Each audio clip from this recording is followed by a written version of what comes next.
안녕하세요, 우리 반 친구들. 오늘은 삼국통일과 발해의 건국 두 번째 시간으로 신라의 삼국통일과 발해의 건국 과정에 대해서 알아보는 시간을 가지도록 하겠습니다.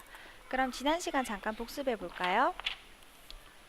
지난 시간에 삼국통일 시기 여러 나라의 관계에 대해서 알아봤고 7세기예요. 삼국통일했던 시기가. 그 당시에 고구려는 수를 물리치면서 살수대첩에서 이게 612년에 을지문덕 장군이 승리를 했고 수나라가 멸망을 했어요. 그 다음에 당나라가 세워졌는데 그 당나라에서도 끊임없이 공격을 했지만 고구려가 잘 막아줬어요. 대표적으로 안시성 싸움이 있고 645년에 승리를 했어요. 그래서 고구려는 그 시절 우리 한반도의 방파제 역할을 했지만 국력이 약해졌고, 신라와 백제는 성덕 여왕은 불교의 힘으로 나라를 지키고자 했고, 또 김준주라는 사람이 그때는 왕이 아니었어요. 사신으로 고구려에 가서 이제 신라하고 백제가 원래는 나제 동맹을 맺었다가 신라의 배신으로 아주 안 좋은 사이가 됐어요. 그래서 백제가 끊임없이 신라를 공격을 하니까 김춘추가 고구려에 가서 이제 동맹을 맺자고 했는데 거절을 당하고, 김춘추가 이번에는 당에 가서 나당 연합을 세우게 되는 것까지 배웠습니다. 그 내용이 사익과 무도 책에도 잘 나와 있어요. 여기 보면 612년 살수대첩, 645년 안시성 싸움, 그 다음 나당 연합까지. 오늘은 백제 멸망, 고구려 멸망, 삼국 통일, 그 다음에 발해 건국까지 알아보도록 하겠습니다. 책을 통해서 한번 알아볼게요. 공부할 문제를 선생님이 미리 적어왔어요. 신라의 삼국통일과 발해의 건국 과정을 알아보도록 하겠습니다. 신라와 당의 연합군을 먼저 백제를 공격하였다. 당시 백제는 정치가 혼란하여 신라와 당의 연합군을 막을 준비가 되어 있지 않았다. 백제의 계백은 군사 5천여 명을 신라의 김유신이 이끄는 군사 5만여 명과 전투를 벌였다. 신라는 백제의 강한 저항 때문에 처음에는 어려움을 겪었으나 화랑들의 활약 등에 힘입어 승리하였다. 백제는 신라와 당의 연합군에서 도읍지 사비를 빼앗고 백제는 신라와 당 연합군에게 도읍인 사비를 빼앗기고 멸망하였다. 이게 백제 멸망의 660년이에요. 그래서 첫 번째는 나당 연합이 먼저 648년에 있었어요. 그 다음 이야기가 됐죠. 첫 번째는 이제 백제 멸망이에요. 백제 멸망. 백제 멸망이 660년에 있었어요. 그 이야기에 대해서 계백장군 이야기를 조금만 더 해볼게요. 오늘도 한국사 편지 이야기를 해볼게요. 황산벌에서 쓰러진 백제 결사대. 660년 신라는 당나라와 손을 잡고 백제를 공격해왔어. 당나라와 신라의 목표는 백제의 수도 사비성이었어. 사비성이 있던 곳이 지금의 부여라는 것을 잘 알고 있지? 당나라 군대는 바다를 건너 금강기슬에 상륙했고 신라는 탄현을 지나 황산벌에 도착했어. 백제의 계백 장군은 결사대 5천명을 이끌고 신라군을 막으러 나갔단다. 신라군은 백제군의 10배나 되는 5만 명이었지. 계백은 싸움터로 떠나기 전 아내와 자식을 불러 작별 인사를 나누었어. 포로로 잡히면 적의 노비가 될 테니 살아서 욕을 보느니 차라리 죽는 게 낫다. 계백은 칼을 들어 사랑하는 아내와 자식을 베었단다. 자신이 살아 돌아올 수 없음은 물론이요, 백제가 승리할 수 없다는 것을 계백은 잘 알고 있었던 거야. 계백은 험한 곳에 진을 치고 신라군을 기다렸어. 죽기를 각오하고 싸우는 백제군 앞에서 신라군은 주춤했어. 안 되겠다고 생각한 신라 장군 김흠수는 아들 방구를 불러 나가 싸우도록 했단다. 그러나 방구는 용감히 싸우다가 그만 죽었어. 그러자 장군 김품일도 아들 관창을 내보냈단다. 관창은 말에 뛰어올라 혼자서 백제군을 향해 달려갔어. 용맹스럽게 싸웠지만 곧 사로잡히고 말았지. 계백이 투구를 벗기자 앳된 소년의 얼굴이 나타났어. 계백은 죽이기 아깝다면서 관창을 놓아주었어. 그러나 관창은 또다시 창을 비켜들고 적진으로 달려갔단다. 마침내 계백은 관창의 목을 베어 말 한 장에 매달아 신라군에게 보냈어. 방굴과 관창의 죽음을 본 신라군은 분노하여 일제히 초원 공격을 시작했어. 김흠순과 김품일이 아들을 적진으로 보낸 것은 바로 이렇게 되기를 기대했던 거야. 방굴과 관창은 신라를 위해 희생한 거란다. 백제의 5천 결사대는 일당백의 정신으로 싸웠지만 힘이 붙였어. 밀고 밀리기를 4차례. 백제군은 힘이 다해 계백과 그 군사들이 모두 전사했어. 황산벌은 이들이 흘린 피로 붉게 물들었단다. 계백이 결사대를 물리친 신라군은 거침없이 사비성으로 밀어닥쳤어. 당나라 군대도 사비성으로 몰려들었지. 결국 사비성은 함락되고 말았단다. 그렇게 해서 백제가 멸망하게 되었어요. 자, 백제국 멸망을 조금만 더 정리를 하면은 나당 연합군이 백제를 공격했죠. 공격하고 이제 황산벌에서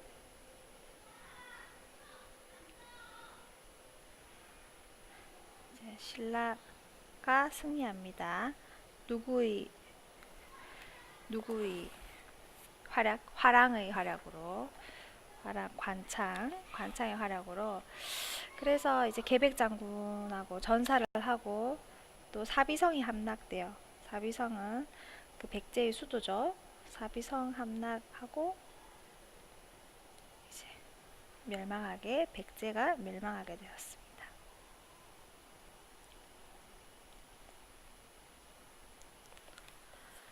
자, 그래서 백제 멸망까지가 이제 있었고요. 밑에 보면 이제 계백 장군하고 김윤신 장군의 이제 동상이 전쟁 기념관에 나와 있는 모습이에요. 자, 두 번째, 이후 신라와 당의 연합군은 고구려를 이제 백제를 멸망했고 고구려를 공격하였으나 고구려는 이를 잘 막아냈다.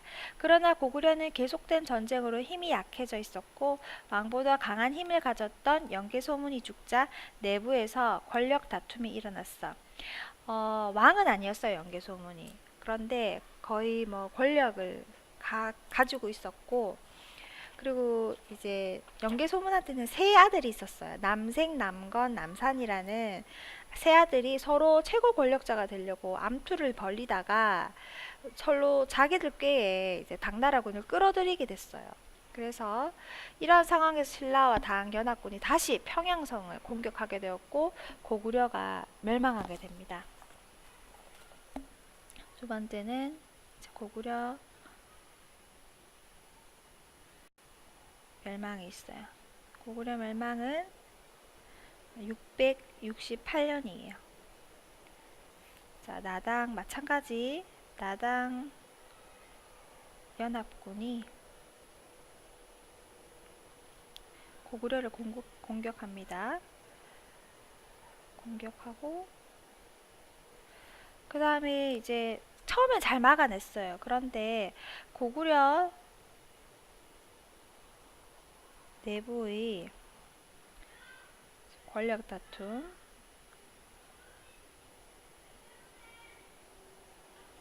때문에 이제 전쟁에서 이길 수가 없었어요. 그래서 평양성이 함락되고 이제 고구려가 멸망하게 되었어요. 자, 백제도 멸망했고 고구려도 멸망했는데 그 다음이 어떻게 되었을까요? 자, 그 다음 이야기를 한번 볼까요? 한편 백제와 고구려의 유민들은 나라를 다시 세우기 위하여 부흥운동, 이제 나라를 다시 세우기 위한 운동을 일으켰는데 힘이 약화되어서 실패했습니다. 백제와 고구려가 멸망한 후 이제 당은 한반도 전체를 자기들 욕심은 끝이 없었어요. 지배하려고 하였어요. 신라는 백제 고구려 유민들과 함께 당을 몰아내기 위한 전쟁을 이제 또 벌이게 됩니다. 이제 신라랑 당이 또 서로 전쟁을 하게 됐어요. 당은 대규모 군대를 파견하여 공격하였으나 신라는 끈질기게 당에 맞서 싸워 승리를 거두었다. 마침내 신라 문무왕은 당의 군대를 몰아내고 삼국 통일을 이룩하였다. 이때가 676년이에요. 여기 사이가부터 조금 있다가 보고 당이 공격을 해서 처음에 이제 백제가 멸망하고 두 번째 평양성이 함락됐고 세 번째는 신라 군대가 당 군대를 격파한 게 매소성에서 그 다음에 신라 수군이 당 군대를 격파했어요. 수군에서. 그래서 몰아내게 되었습니다.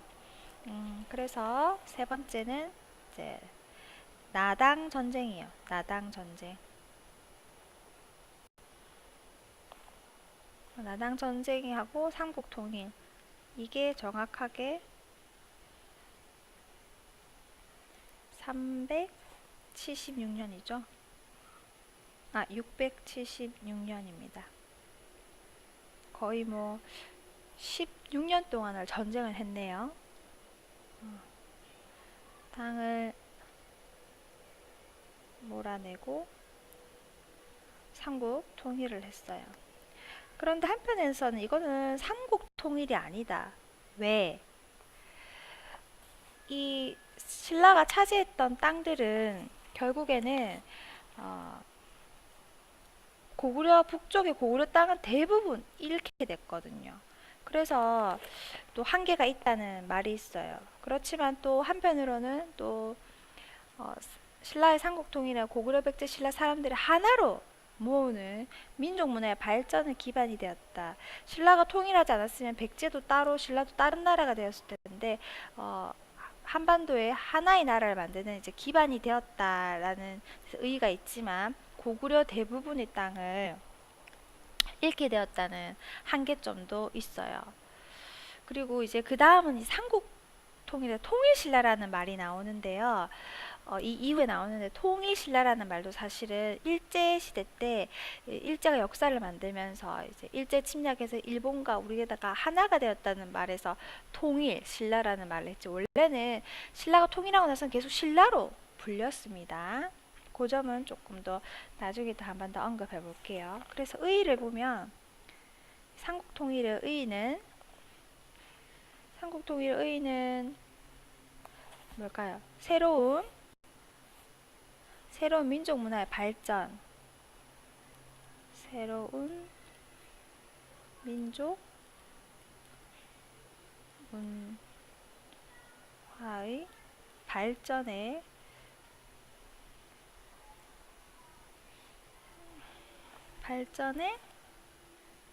새로운 민족 문화의 발전의 기반이 되었고, 한계는 뭘까요? 고구려의 대부분 땅을 잃게 되었어요.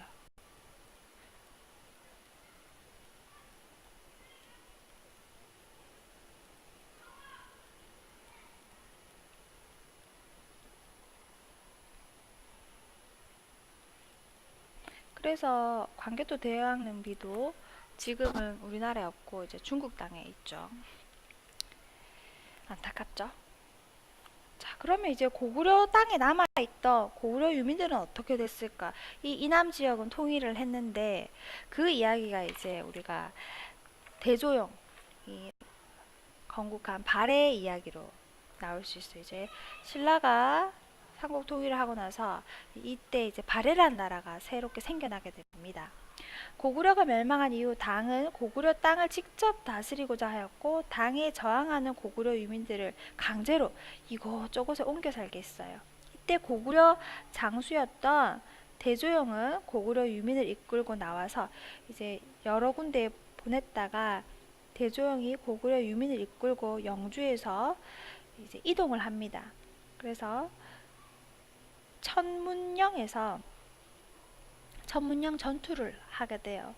그런 다음에 더 이동해서 동모산에서 발해를 건국하게 됩니다. 발해 건국이 698년이에요.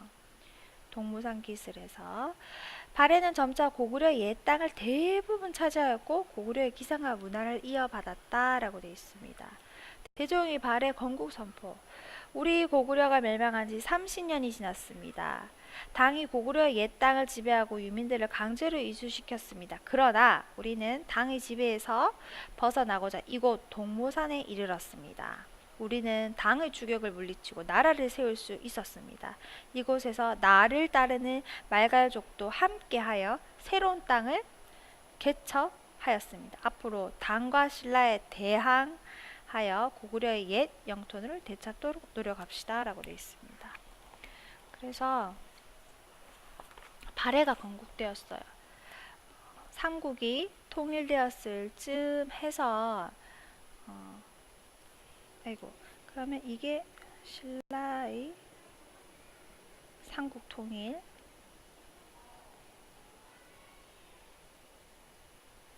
백제 멸망, 고구려 멸망, 나당 연합군이고, 그 다음에 두 번째가 발해의 건국이 되겠습니다.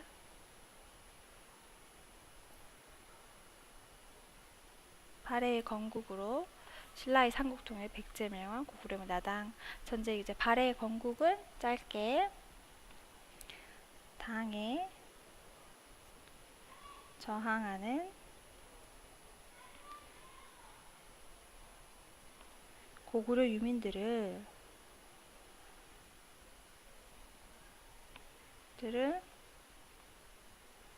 이제 당이 강제로 이주시켰어요. 그때 고구려의 장수였죠. 고구려 장수였던 대조영이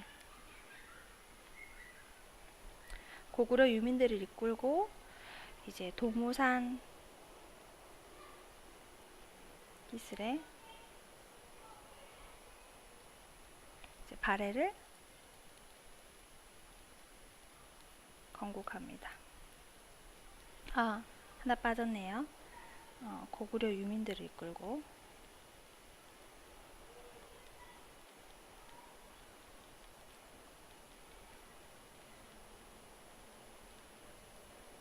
나와서 동모산 기슭의 발해를 건국하게 됩니다. 이게 언제냐?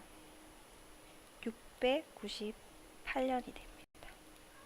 698년. 그런데 발해가 왜 어떻게 고구려를 계승한 나라일까? 어떻게 알 수 있습니까? 하면은 유물과 유적을 보면 막 알 수 있어요.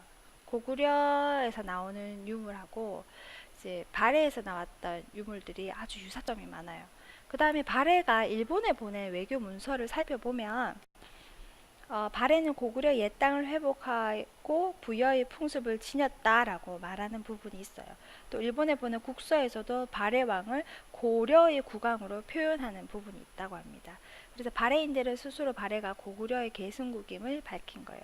그러니까 이제 발해도 어떻게 보면 고구려의 후손, 우리나라의 이제 영토가 되는 거죠. 그래 그때는 이제 발해랑 신라로 이제 분리된 또 시대가 이제 도래됩니다. 이거는 또 이제 우리가 더 신라랑 발해의 발전 모습을 한번 또 살펴보면서 더 알 수 있을 것 같고 수업 시간에는 이걸 가지고 지식 발전소도 하고 또 여기서 더 나아가서 한계점은 어떻게 되는지, 그 다음에 대조영이 생긴 발해는 어떻게 해서 고구려의 유민들 후손이 되는지, 그 다음에 선생님이 디딤 과제로 내가 만약에 백제나 고구려나 또는 신라의 왕이라면 어떻게 통일을 했을지 또 뭐 한번 그런 것을 한번 더 생각해 오면 수업 시간에 더 유익하게 이야기를 많이 해볼 수 있는 시간을 가질 수 있을 것 같아요. 오늘 공부도 여기까지입니다.